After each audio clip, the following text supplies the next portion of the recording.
மத்தியமாவதி.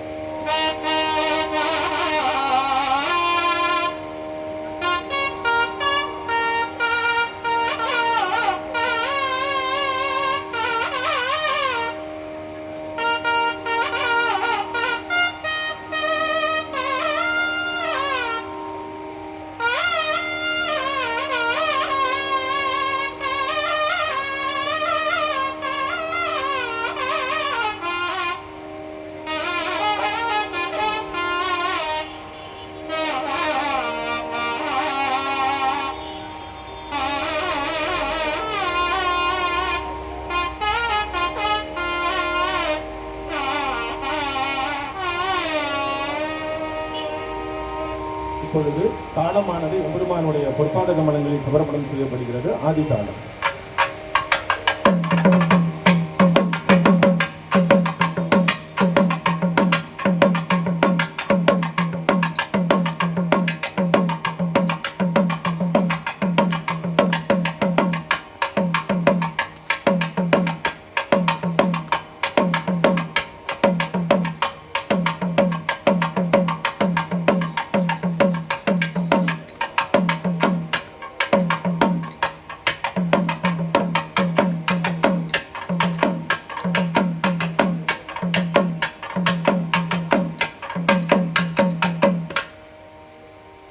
இப்பொழுது நிறைவாக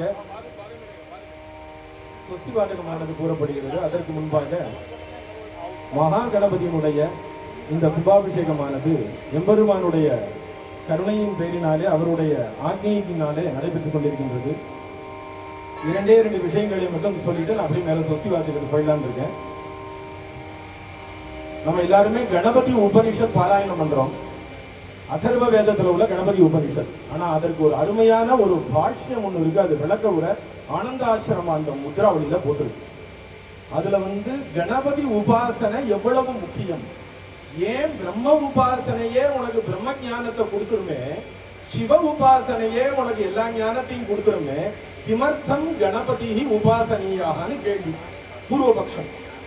எதற்கு பிரம்ம உபாசனையே உனக்கு ஞானத்தை கொடுத்துரும், சிவ உபாசனையே எல்லா சித்தியையும் கொடுத்துரும், ஏன் நீ கணபதியை ஏன் உபாசனை பண்ணணும் அப்படின்னு ஒரு கேள்வி. அதற்கு அருமையாக அந்த இடத்துல விளக்க உரை எழுதுறார். இந்த பிரம்ம உபாசனை சிவ உபாசனை எல்லாம் உபாசனையில ரெண்டு விதமா இருக்கு.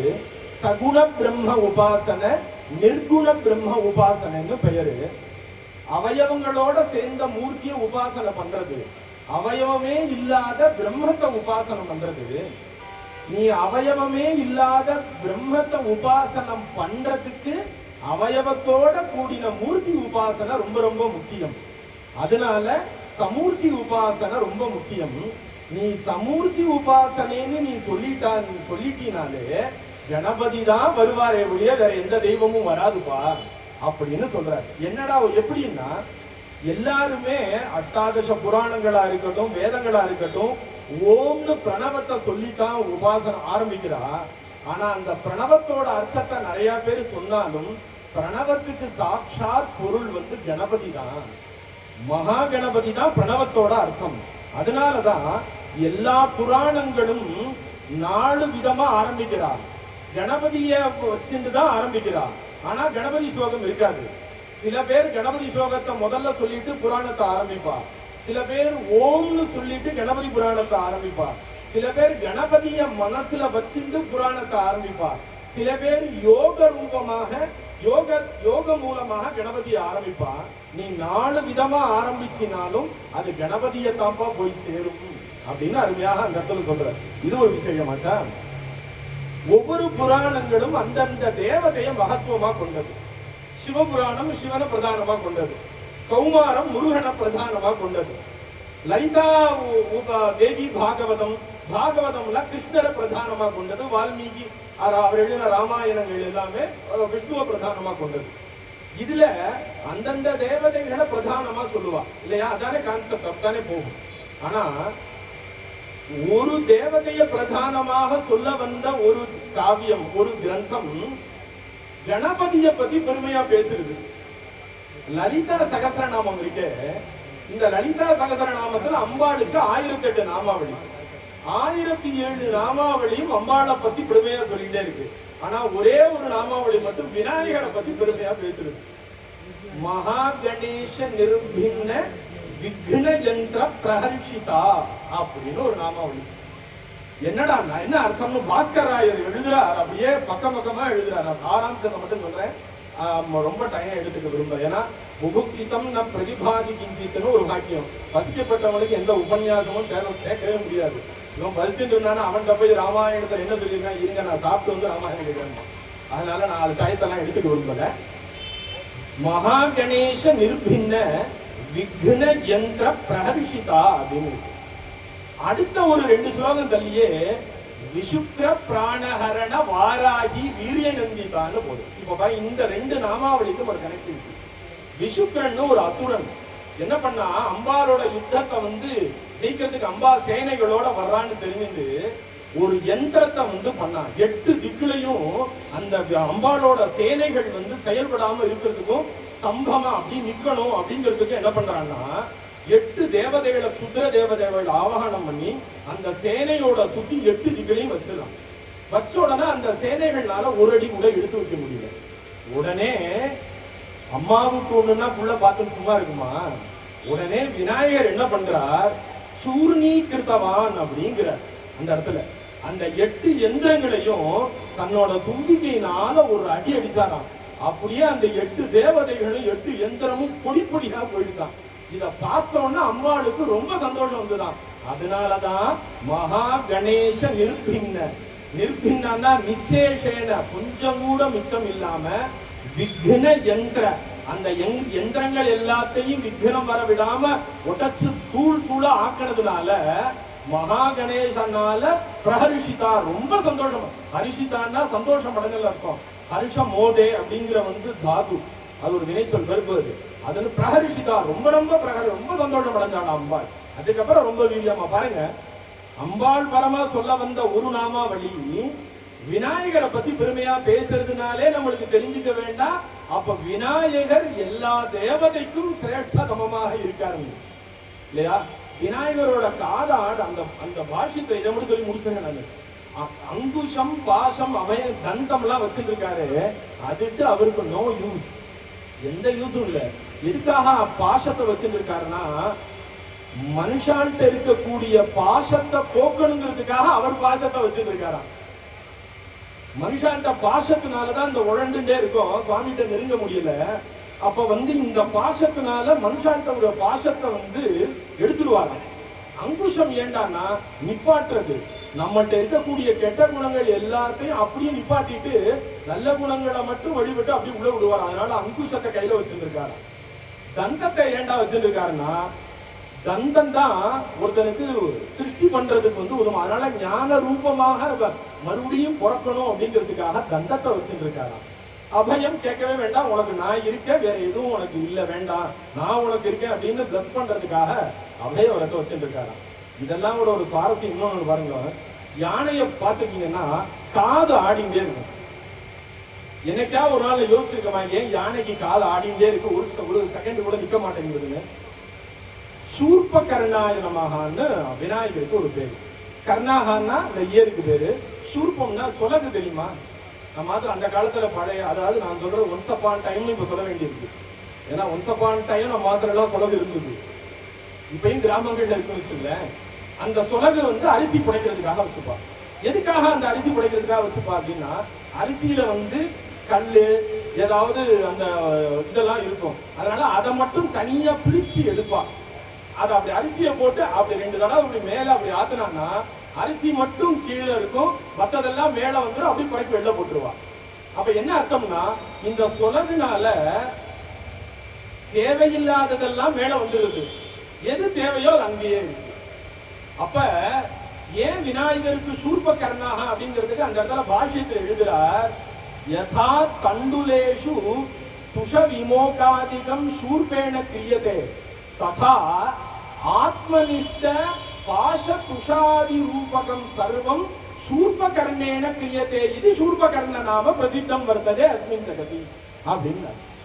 எப்படி அந்த ஒரு சொலகுனால தண்டுலத்துல இருந்து இருக்கக்கூடிய தேவையில்லாதெல்லாம் மேல வந்துருது, தண்டுலம் மட்டும் அங்கே இருக்கோ, இந்த சூர்பகர்ணர் என்ன பண்றாருன்னா பக்தி நல்ல குணங்களை மட்டும் அப்படியே வச்சுட்டு மற்ற குணங்கள் எல்லாத்தையும் அப்படியே ஆட்டிண்டே வெளியில எடுத்து விட்டுறாராம். அதனாலதான் ஒவ்வொரு க்ஷணமும் யானையோட காது அப்படியே ஆடிண்டே இருக்கும். என்ன அர்த்தம்னா பசங்காக்கு என்கிட்ட வர்ற பக்தன்ட்ட ஒவ்வொரு நொடியும் அவன்கிட்ட இருக்கக்கூடிய அந்த ஆத்மாவை சுத்தி இருக்கக்கூடிய அந்த அஜ்ஞானத்தை நான் வந்து விரட்டிண்டே இருப்பேன் நானு. அதனால எங்க சரணடைஞ்சவாளுக்கு இதெல்லாம் நடக்கும் அப்படிங்கிறதுக்காக தான் சூர்பகர்ணன் நிறைய வந்து அந்த பாஷ்யத்துல அப்படியே நமஸ்தே கணபதையேங்கிற ஆரம்பிக்கிறதுக்கு முன்னாடி விசாரம் நடந்துருக்கு. அதனால அப்பேற்பட்ட ஒரு இன்னொன்னு இது அதே இடத்துல சொல்றார் சங்கரர் சொல்றார், பரமேஸ்வரன் சொல்றார் திரிபுர சம்ஹாரத்துல. அது ஒரு கதை, அந்த அச்சு முடிஞ்ச உடனே அந்த இதுலயே வரும், அச்சிவனுடையதம் அச்சது பொடி செய்த அதிதீரான்னு வரும். அதுல பரமேஸ்வரனே விநாயகர் வழிபட்டதுக்கு அப்புறம் அந்த தேர் வந்து ஓடிடுது அப்படின்னு சொல்லுவார். அப்ப விநாயகர் வழிபட்டுட்டு சொல்றாலாம், நல்ல அருமையான ஒரு ஸ்லோகம். இது வந்து சங்கரனே சொல்றது விநாயகரை பார்த்து, சைவை ஸ்துதியைஹி உத வைஷ்ணவைஷ்ச சாக்தைஷ்ச சௌரைரபி சர்வ கார்யே சுபாசுபே வைதிக லௌகிகேச்ச தொமர்ச்சனீய பிரதமம் பிரயத்னா அப்படின்னு சொல்றாரு சுவாமி. சைவராக இருந்தாலும் வைஷ்ணவராக இருந்தாலும் சாக்தராக இருந்தாலும் சௌரன் சொல்லக்கூடிய சூரியன பிரதான தேவதையா வழிபடக்கூடியவராக இருந்தாலும் வைதிக கர்மாவா இருந்தாலும் சைவ கர்மாவா இருந்தாலும் சுப கர்மாவா இருந்தாலும் அசுப கர்மாவாக இருந்தாலும் துவம் அர்ச்சனீயா எப்ப பிரதமம் முதல்ல உன்னை கும்பிட்டு தான் அடுத்த பூஜையை ஆரம்பிக்க முடியும்பா. அதனால நீதான் பிரதான தேவதையாக இருக்க அப்படின்னு சுவாமி சொல்றாரா விநாயகரை பத்தி. விநாயகரை பத்தி நிறைய அபிநய பொழுது சொஸ்தி வாசகமானது கூறப்படுகிறது. स्वस्ति प्रजाभ्यः परिपालयन्तां न्यायेन मार्गेण महिमहीषाः गोब्राह्मणेभ्यः शुभमस्तु नित्यं लोकाः समस्ताः सुखिनो भवन्तु। काले वर्षतु पर्जन्यः पृथिवी शशशालिनी देशोऽयं क्षोभरहितः ब्राह्मणाः सन्तु निर्भयाः। स्वस्ति मन्द्रार्थाः शक्ताः शाक्ताः सत्यान्विताः इष्टकामप्रदाः फलान्विताः अर्थान्विताश्च भूयासु इति भवन्तः महान्तः अनुगृह्णन्तु। अस्य देवदेवस्य महादेवस्य महागणपतेः परिपूर्णाशिषा अस्मिन् स्थले श्वः प्रचलिष्यमान महागणपतेः आलयस्य अष्टबन्धन कुम्भाब्जय महामङ्गलकर्मणः ह्यः आरभ्य एतत् क्षणपर्यन्तमनुष्ठित सर्वस्याः अपि पूजायाः मध्ये सम्भावित समस्त मंत्र यंत्र तंत्र क्रिया द्रव्य श्रद्धा नियमादिलोपानां सर्वेषामपि लोपानां अपनोदनद्वारा पूजायाः अच्छिद्रम् अविकलं गणपति प्रीतिकरं गणपति तुष्टिकरं गणपति अनुग्रह प्रदायकरं यजमान तृप्तिकरं प्रीतिकरं च यथा शास्त्रं यथा धर्मं यथा न्यायम् अनुष्ठितं भूयादि भवन्तः महान्ताः अनुगृह्णन्तु। अत्र आगतानां सर्वेषां जनानां गणेश सेवा समाज जनानां सर्वेषां सकुटुम्बानां पुत्रवर्गस्थानां पुत्रीवर्गस्थानां पौत्रवर्गस्थानां पौत्रीवर्गस्थानां जामातृवर्गस्थानां सर्वेषां सकुटुम्बानां क्षेमारोग्यता सिद्धिः सकलविध ऐश्वर्य अवाप्तिः महागणपतेः परिपूर्ण अनुग्रह सिद्धिः महागणपतेः परिपूर्ण आशिषा सर्वेषां यजमानानां गृहेषु महागणपतेः परिपूर्ण अनुग्रह सिद्धिः तद्वारा विवाहरहितानां शीघ्रमेव मांगल्यधारण वैभव प्राप्तिः पुत्रसन्तानरहितानां वंशोद्धारक कुलदीपक सकलविध शीलज्ञान संपन्न सत्पुत्र संतान सिद्धिः तद्वारा महागणपतेः परिपूर्ण आशिषा कुटुम्बेषु कल्याण परंपरा अवाप्तिः उद्योगरहितानां शीघ्रमेव उद्योग प्राप्तिः स्थिरतर उन्नति स्थान अवाप्तिः विद्यार्थिनां अहंकार रहित आत्मज्ञानप्रद शुद्ध विद्यां प्राप्तुं योग्यता सिद्धिः तद्वारा सकलविध क्षेम आरोग्यता सिद्धिः गुरु शुश्रूषा मातृपितृ शुश्रूषा ज्येष्ठ ज्ञान वृद्ध जन शुश्रूषा करणपूर्वकं सकलविध ज्ञान अभिवृद्धिः तद्वारा समस्त सन्मंगल प्राप्तिप्रदो भूयादि भवन्तः महान्ताः अनुगृह्णन्तु। अस्मिन् स्थले समस्त शापक्षोभ दुर्भिक्ष निवृत्ति पूर्वकं सुभिक्षता सिद्धिः अस्मिन् ग्रामे सद्याः सद्वृष्टि महद्वृष्टि प्राप्तिः पशूनां पक्षीणां द्विपदां चतुष्पदां प्राचां पर्यञ्चां च पातुं सततं जलसम्पूर्ण समृद्धिप्रदो भूयात् इति भवन्तः महान्ताः न गृह्णन्तु सर्वे जनाः सुखिनो भवन्तु समस्तसन्मङ्गलानि सन्तु धर्मस्य उत्तरोत्तराभिवृद्धिरस्तु सर्वं श्री महागणपतेः ज्ञानप्रदचरणकमलार्पितमस्तु। हर नमः पार्वती पदगे எல்லாம் வல்ல விநாயகப் பெருமானின் பெருங்கருணையோடும் குருநாதரின் ஆசீர்வாதத்தோடும் இந்த விழாவானது இன்று காலை இரண்டாவது கால பூஜைகள் சிறப்பாக நடைபெற்று மகாபூர்ணாக நடைபெற்று பூஜைகள் எல்லாம் நடைபெற்றது. இப்பொழுது வாழ்த்து அருள் பெற்று மகா தீபாரல் நடைபெற்று அனைவருக்கும் அருள் பிரசாதம் வழங்கப்படும் என்பதை தெரிவித்துக் கொள்கிறோம். நமது ஆலயத்தை மணிவரம் சுரக்க மன்னல் கோர்முறையரசு செய்த குறைவிலாதி உயிர்கள் வாழ்க நாள் மறையரங்கள் ஓங்க கற்கவம் வேள்வி வந்த வேண்மை கொண்டு சைவ நீதி விளங்குக உலகம் எல்லாம் வாழ்க வாழ்க பார்வதி பதய